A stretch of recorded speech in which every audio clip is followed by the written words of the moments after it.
On the 30 News, human food blamed for duck deaths, Windsor student a YouTube sensation, and AKO fraternity plans to renovate Windsor Stadium.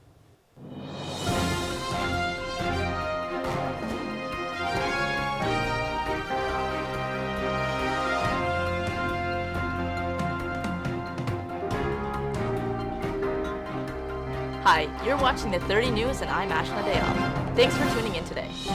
The bodies of more than 20 dead ducks were found at a park in South Windsor this past September. The cause of the death may come as a surprise. Some viewers may find these images graphic.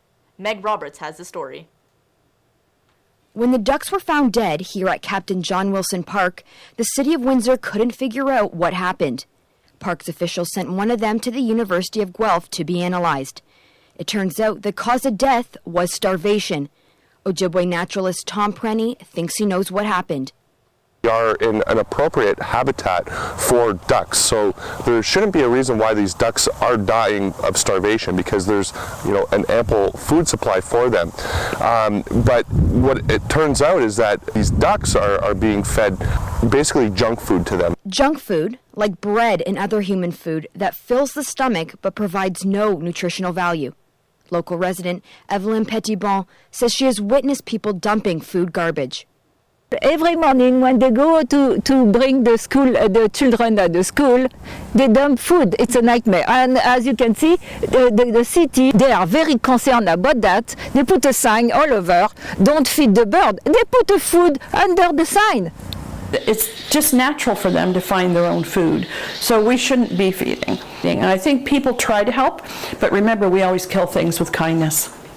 The Parks Department is planning to send notices to nearby residents, warning them again not to feed the birds. Thanks for that, Meg. A cheaper bus pass for you Windsor students is being proposed. The Students' Alliance is working with Transit Windsor on a proposal that will be voted on in an upcoming referendum. A number of things have changed. The downtown campuses are beginning to open and have started. There is movement between the two campuses.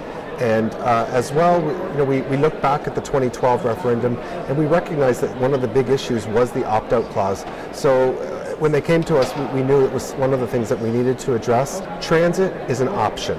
So it doesn't mean that you have to take the bus 5 days a week. We want to help our city. We want to help our transit systems get better. And just based on what we've seen at our campuses, it actually makes the campus community better.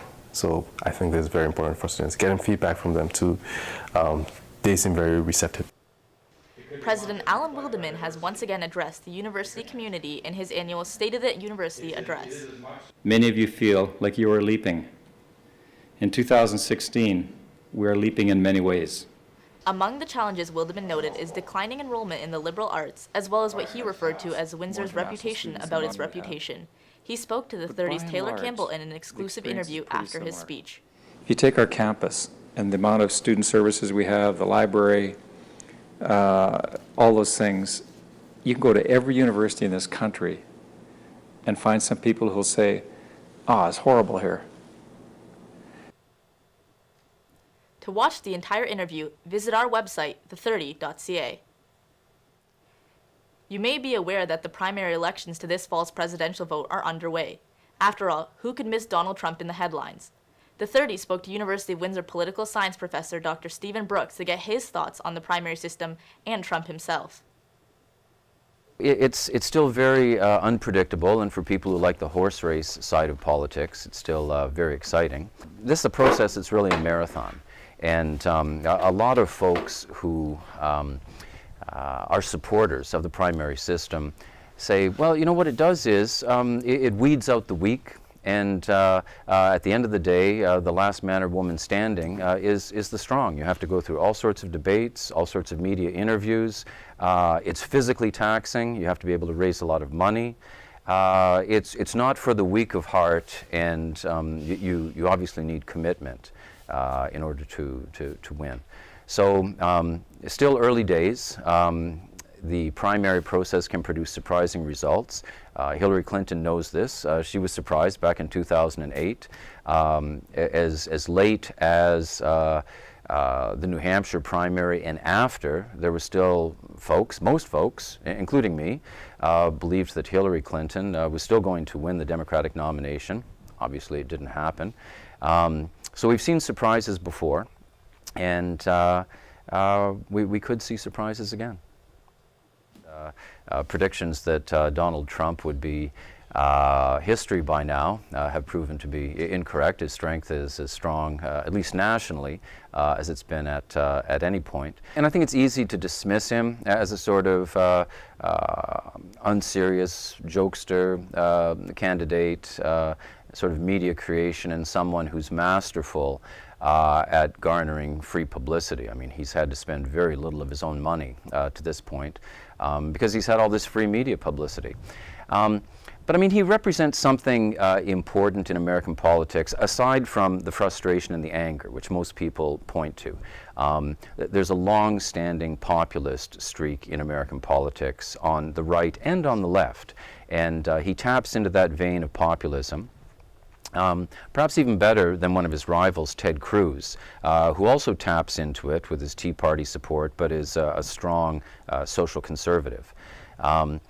So I'm not inclined to dismiss Trump as simply a buffoon, although his style is obviously bull in the china shop, and it's hard to see him on the international stage representing the United States. Whether his deal-making style could even possibly translate into the sort of thing that a president has to do. I'm dubious, and I think lots of folks are dubious. But I think he represents something that needs to be taken seriously in American politics and not simply dismissed as mere buffoonery. The primaries in Iowa and New Hampshire are over, and candidates are looking ahead to Super Tuesday in early March, which may reduce the field of presidential hopefuls significantly. And now to take a look at the art scene in Windsor, we have our arts correspondent, Jordan Worsell-Collins. How's it going, Jordan? Good, great. How are you? I'm good, thanks. What's going on in the arts community this week? Well, actually, there's a University of Windsor student who has become quite the YouTube sensation, but not for the reason you'd think. She's been doing book reviews for around a year and has really taken off. Our reporter Alicia Adractis sat down with her to learn more. Hey everyone, it's Haley. University of Windsor student Haley LeBlanc has become quite the YouTube sensation. She's been producing content for just over a year now and has over 16,000 subscribers on her channel, increasing on average by 100 subscribers a day. I post videos about books. There's this whole community on YouTube called BookTube, so I post book reviews and really just any videos about young adult books. One of my friends introduced me to the BookTube community, knowing how much I like to read, and I decided that I wanted to contribute to it, so I started making videos. I do a lot of book reviews, so I'll be sent books from publishers and I'll read them and tell people my honest thoughts on them. I'll do book hauls, which is where I just buy a ton of books and then talk about the books that I've bought. I'll do wrap-ups every month. It really depends. I try to change it up every month and make a schedule of what videos I'm going to do so then I can have them planned ahead of time and make sure that I'm putting out good content. But it's really just any interesting things about books. I'll do recommendation videos, just things like that. I upload every Tuesday and Thursday. I'll put a main video and then I also try to put up a review, but it kind of depends on how much I read. I've been getting a lot of comments saying that people like how frequently I'm uploading. I like the book reviews and the big book hauls at the end of every month and the bookshelf tours. And the fact that it's just so clean and nice and organized, all the videos. It's not too much all at once and something to keep you occupied. I think YouTube is a really great way to promote books because you're able to use your personality to promote a book that you really love and care about, and you're able to kind of grow a following and have people who really trust your opinions because they hear you talking every day as if you're a friend to them, so they really end up trusting you. I find with the more subscribers I've been getting, the more negative comments I've been getting, but I just kind of put that aside because there are also so many positive comments that I'm getting, and I know that there are people who are enjoying my content and keep on coming back, and that makes me feel like I'm really doing something right. LeBlanc signed up with Google AdSense and now makes around $30 a month. I just need to make sure that I'm not infringing on any copyright agreements, so I can't use music that has copyright to it. LeBlanc is also in frequent contact with book publishers asking her to talk about their books on her channel. But I will also contact them if I know that they have a book coming out that I'm really interested in. I will request it for review. LeBlanc believes that staying connected with your audience on multiple platforms is essential to a successful YouTube channel. Talking to you outside of those videos and having you actually respond directly to them in like real time, I think is really important, because you don't get that with videos, but that kind of, I use Twitter and Instagram really to facilitate my YouTube. So I think having both of them is the best way to do it. I think I will continue to do this as long as I can. Alicia Adractis, the30.ca. So that's going to be all for today's video. I hope you guys enjoyed, and I will see you guys in the next one. Bye! This week, I joined the School of Creative Arts at the University of Windsor, who hosted Montreal-based artist Donegan Cumming for their Artist Talk series. Cumming is a multimedia artist who focuses on the body, truth and fiction, taboos of representation, and social engagement. He has been exhibited in North America, Europe, and Asia. I interviewed Cumming about his work after his Artist Talk in Windsor. It's called Kerr's Suitcase, and it's put together a combination of pictures. Mine and David Kerr's pictures are brought together in a book. My interest in David's work was the fact that we photographed the same models, same people, and I wasn't aware of that until I opened the suitcase. I hope people realize that I have a very tangled relationship with the tradition, somewhat critical relationship with a certain kind of photograph, and that certainly was drove me to make a lot of the work that I made in the 80s, 90s, and into 2000. Yes, it can be very taxing sometimes. There's not one particular thing. It takes a lot of energy, and like anything that takes a lot of output, your adrenaline fails you irregularly, and you have to keep going. So I think that the hardest thing is to finish. It comes from the nature of photography itself. It comes from the people I work with. It comes from some of my life experiences that predate my interest in photography. It comes from, like with any artist, there's the basic personality at the bottom of the damn stuff.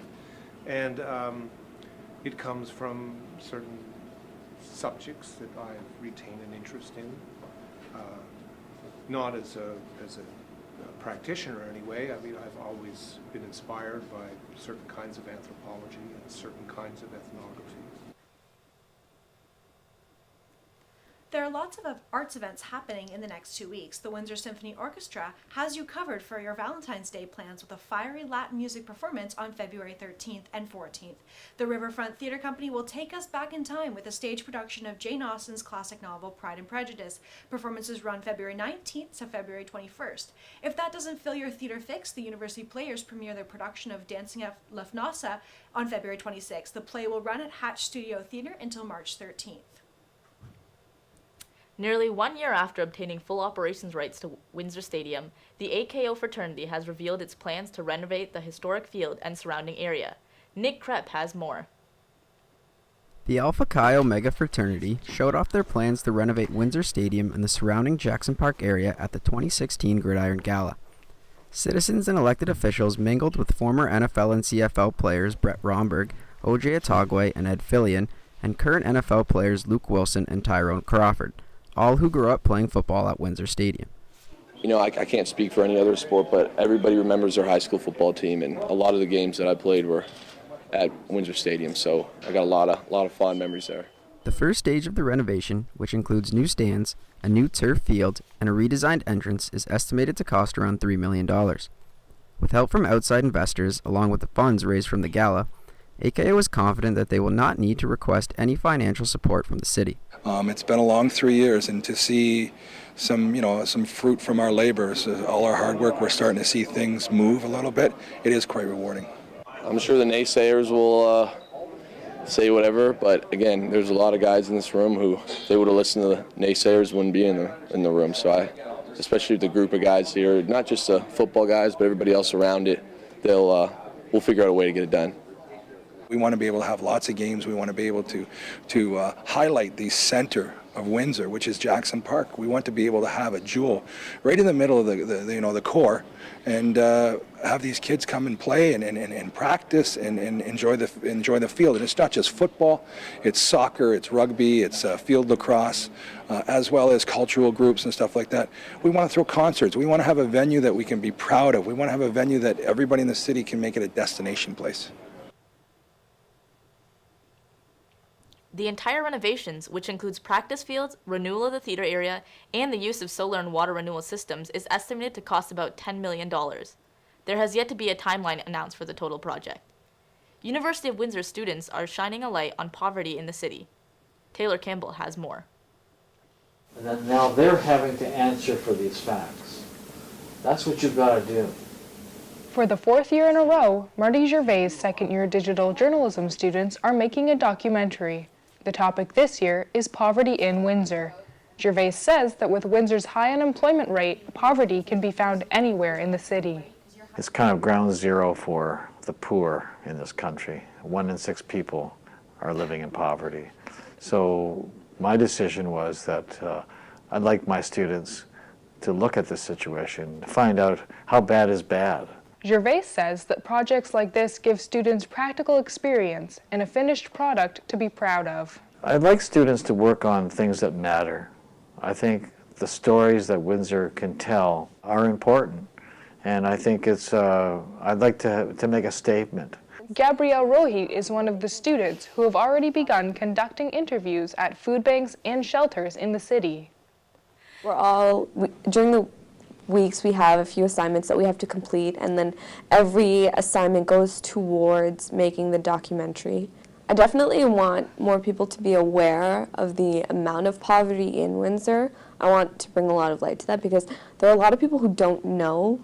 Like, there are 27 food banks, but I doubt, like, a lot of people know that. Or, like, as a student, too, like, there are some students who can't afford to feed themselves.